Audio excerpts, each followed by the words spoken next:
உங்கள் favourite TV ஷோக்களை இனி miss பண்ண தேவையில்லை. ZEE5 இல் முற்றிலும் இலவசமாக காணுங்கள், இங்கேயும் எப்பொழுதும். இதேம் கொடுத்த அவங்களோட வைஃப் இருக்காங்கல்ல, அந்த பொண்ணைவே இவன் காதலிச்சு அவங்களவே கல்யாணம் பண்ணிக்கிட்டான். கொஞ்ச நாள் எல்லாருமே சந்தோஷமா தான் இருந்தாங்க. அதுக்கப்புறம் தாங்க ட்விஸ்ட். அப்படியே என்ன நடந்துச்சு? இந்த பொண்ணோட புருஷனோட இதயம் தான் ஆதிக்கே வச்சிருக்காங்கன்னு அந்த பொண்ணுக்கே தெரியாது. ஆனா இது எல்லாமே ஒரு நாள் தெரிய வந்தப்போதான் அந்த குடும்பமே சேர்ந்து ஆதிக்கிட்ட இருந்தே இந்த விஷயத்த மறைச்சிருக்காங்கன்றதே தெரிய வருது. தன் காதலிச்சு கல்யாணம் பண்ண பொண்டாட்டி ஒரு பக்கம், அவனை அப்பா வயதுக்கிட்ட குழந்தை ஒரு பக்கம், ரெண்டு பேருமே அவன் மேல உசிரை வச்சிருக்கும் போது இந்த விஷயத்துல அந்த பொண்ணுகிட்ட எப்படி சொல்றதுன்னு தெரியாம குற்ற உணர்ச்சியில துடிச்சிட்டு இருந்திருக்கான். அதனால தூங்காம இருந்திருக்கான். இந்த ஆர்வம் ஆயிட்டிங்க போல சொல்றேன் இருங்க. அவன் இதெல்லாம் சொல்றதுக்கு முன்னாடி அந்த பொண்ணுக்கு உண்மையெல்லாம் தெரிஞ்சிருச்சு. ஆதியை காப்பாத்துறதுக்கு அவன் குடும்பம் பண்ண தப்புக்கெல்லாம் அவனும் ஒரு காரணமா இருப்பான்னு இவனை தப்பா புரிஞ்சுக்கிட்டு அந்த பொண்ணு இவனை விட்டுட்டு போயிருச்சுங்க.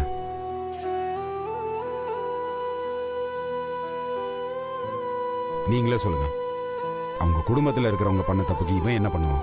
அது எப்படிங்க ஒரு பக்கம் மட்டும் கதையை கேட்டு நீங்க அந்த பொண்ணை தப்பா நினைக்கலாம்? அந்த பொண்ணு சைடும் நீங்க கேட்டிருந்தா உங்க ஃப்ரெண்டு எப்படிப்பட்டவர்னு உங்களுக்கு புரிஞ்சிருக்கும். அதானே, ஒரு பொண்ணு என்னைக்கு இன்னொரு பொண்ணை விட்டு கொடுத்துருக்கீங்க? நான் அப்படி சொல்லல. ரெண்டு சைடும் விசாரிச்சதானே நியாயம் எது அநியாயம் எதுன்னு தெரியும். அந்த மாதிரிலாம் கிடையாது. என் ஃப்ரெண்டு நல்லவன். அந்த பொண்ணு மேலதாங்க தப்பு. என்ன நடந்தாலும் சரிங்க, அவனை விட்டு போயிருக்க கூடாது தானே. சரி, யார் யாரை விட்டு போனா எனக்கு என்ன?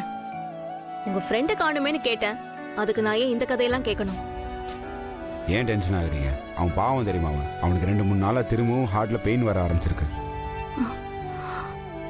ஐயோ, என்னாச்சு? நான் தான் டவுன் ஹாஸ்பிட்டல் கூட்டு போனேன். அவனுக்கு முன்னாடி மாதிரியே மறுபடியும் இதய துடிப்புல ஏதோ பிரச்சனை இருக்கமா. அவனுக்கு ஆபரேஷன் பண்ண அதே ஹாஸ்பிட்டலில் போய் என்ன ஏதுன்னு செக் பண்ணிட்டு மருந்து வாங்க போயிருக்கான். பயப்படுற மாதிரி எதுவும் இல்லைல்ல? அதெல்லாம் ஒன்றும் இல்லை. நானும் 2-3 நாள் கூப்பிட்டு இருக்கேன், ஃபோனே எடுக்க மாட்டேங்கிறான். எனக்கு அவன் வீட்டில் யார் நம்பரும் தெரியாது. 2-3 நாள் பார்ப்பேங்க. அவன் ஃபோன் எடுக்கலைன்னா நானே நேரில் போய் பார்த்துடலான்ட்டு இருக்கேன். ஒரு நிமிஷம். ஏய், ஊர்ல இருந்து பங்காளி. ஹலோ, சொல்லு பங்காளி. ஆமா, பின்ன எத்தனை நாள் தான் நானும் வேடிக்கை பார்க்கறது? அதான் நானே களத்தில் இறங்கிட்டேன். பின்ன சும்மாவா அழகர்னா?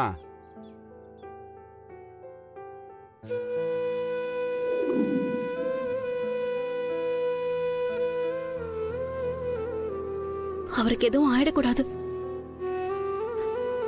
அவரு ஏன் கூட தான் இருக்க கூடாதுன்னு நினைக்கிறேனே தவிர அவரு இருக்கவே கூடாதுன்னு நான் எப்போ நினைக்கல.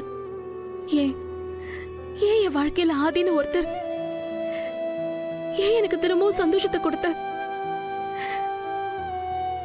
பாசு போனதுக்கு அப்புறம் ஆதிய என் வாழ்க்கையில காட்டாமலே இருந்திருக்கலாம்ல. என்னையும் அவரையும் சேர்த்து வைக்காமலே இருந்திருக்கலாம்ல. ஆதிதான் என் சந்தோஷம்னு என்ன நம்ப வைக்காம இருந்திருக்கலாம்ல. ஏன் எதுக்கு இப்படி எல்லாத்தையும் கொடுக்கிற மாதிரி கொடுத்துட்டு அப்படியே என்கிட்ட இருந்து பறிச்சுட்ட? எல்லாத்தையும் எடுத்துக்கதான் செய்வேன்னா எதுக்கு எனக்கு எல்லாத்தையும் கொடுத்த? ரொம்ப வலிக்குது.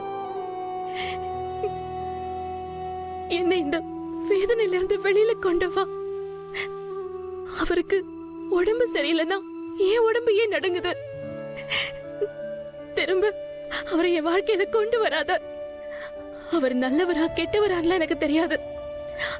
அது எனக்கு தெரியவும் வேண்டாம். ஆனா அவர் உயிருக்கு எதுவும் ஆயிடக்கூடாது. அவரை எப்படியாவது காப்பாத்து.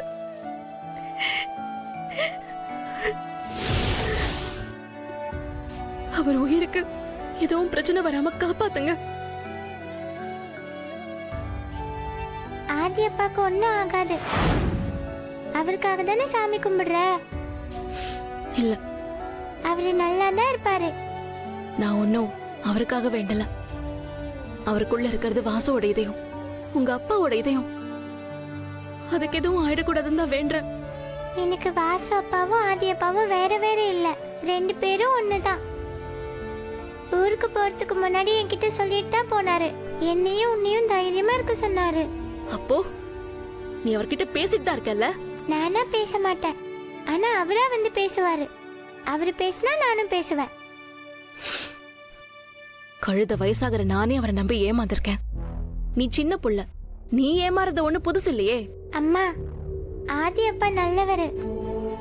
அவருக்கு உன்னையும் என்னையும் ரொம்ப பிடிக்குமா. இன்னும் 4-5 வருஷம் போனதுக்கு அப்புறம் உனக்கே அவர் பண்ண தப்பெல்லாம் புரியும் தமிழ். அப்பவும் இதே மாதிரி வந்து அம்மா கிட்ட சொல்றியா? நானும் பாக்குறேன். அம்மா, திரும்பவும் சொல்றேன், ஆதி அப்பா ரொம்ப நல்லவரு. அவரு தப்பு பண்ணிருக்க மாட்டாரு. நானும் அப்படிலாம் நம்பிட்டு இருந்தவதாண்டி. உண்மை என்னன்னு புரியும் போதுதான் இது எல்லாமே உனக்கு புரியும். என் வலியும் உனக்கு புரியும். இத பாருமா, அவரு கூட நாம இருந்தா ரொம்ப ஹாப்பியா இருப்போம். அவரு அவ்வளோ நல்லவருமா. போ, போய் ஹோம்வொர்க் இருந்தா பண்ணு போ.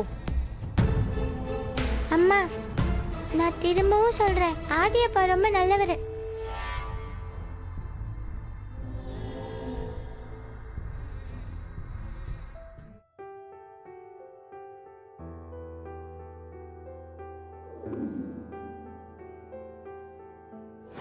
ஹாஸ்பிட்டல்ல உயிருக்கு போராடிக்கிட்டு இருந்த ஆதி உயிரை காப்பாத்த உன் புருஷன் வாசுவை ஆக்சிடென்ட் பண்ண பிளான் போட்டு கொடுத்ததே எங்க அக்கா சாரதா தான்.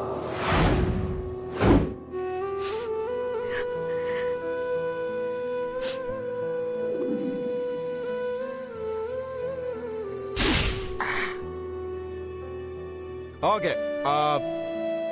Hello hello, mike testing.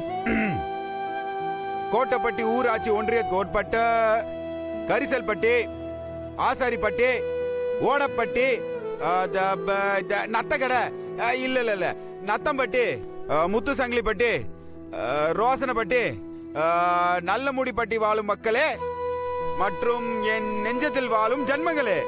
ஐயோ மாமா, நான் உங்க அது ஜென்மங்களே இல்ல, என் இதயத்தில் வாழும் நெஞ்சங்களே. ஓ, நெஞ்சமா? இப்ப பாரு, என் நெஞ்சத்தில் அம்மா, வாழும். ஐயோ, இப்படி எல்லாம் பேசினா ஒரு ஓட்டு கூட கிடைக்காது. நீ இப்ப பாரு, உங்கள் பொன்னான வாக்குகளை தேங்காய் சின்னத்துக்கு. ஐயோ மாமா, என்ன? தேங்காய் சின்னம் தாத்தாவோடது, உங்க சின்னம் சுத்தியல். நானே அவருக்கு ஓட்டு வாங்கி கொடுத்துறேன் போல இருக்க. நீ கொடு, அதை நான் ஒரு தடவை படிச்சுக்கிறேன்.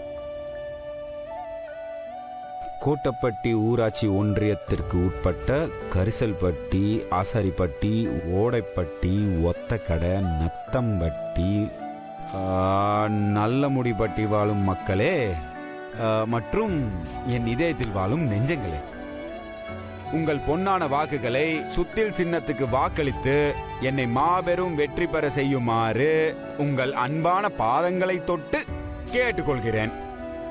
ஓகே. சூப்பர் மாமா. ஜீ5 ஆப்பை டவுன்லோட் செய்து அனைத்து எபிசோடுகளையும் இலவசமாக பாருங்க.